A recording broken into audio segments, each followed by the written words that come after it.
بسم اللہ الرحمن الرحیم۔ کائنات کی سب سے مہنگی چیز احساس ہے، جو دنیا کے ہر انسان کے پاس نہیں ہوتی۔ رشتے موتیوں جیسے ہوتے ہیں، اگر گر بھی جائیں تو ذرا سا جھک کر اٹھا لینے چاہیے۔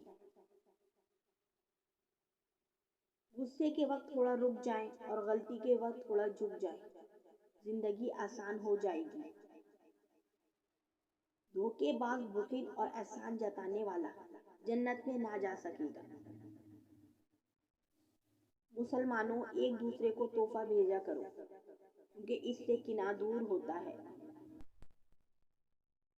اللہ بہتر کرے گا، لیکن اللہ نے بہتر نہ کیا تو یقین رکھو اللہ بہترین کرے گا۔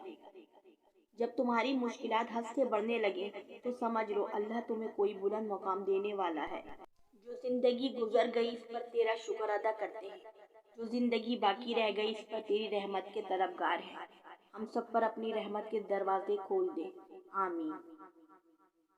اللہ کے نزدیک کسی انسان کی عزت جتنی زیادہ ہوتی جاتی ہے، اس کا امتحان بھی اس قدر سخت ہوتا چلا جاتا ہے۔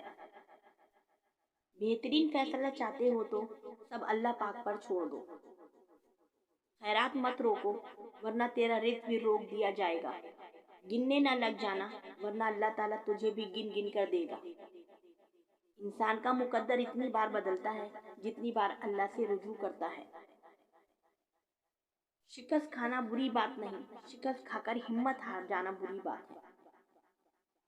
وہ کریم اتنا ہے کہ ناراض بھی ہو تو بھوکا نہیں رہنے دیتا۔ جن کو یہ علم ہو جائے کہ اللہ تعالیٰ بہت غور سے سنتا ہے، وہ اپنی کہانی پھر کسی اور کو نہیں سناتے۔ رسول پاک صلی اللہ علیہ وسلم نے فرمایا، گناہوں سے توبہ کرنے والا ایسا ہے جیسا اس نے گناہ کیا ہی نہ ہو۔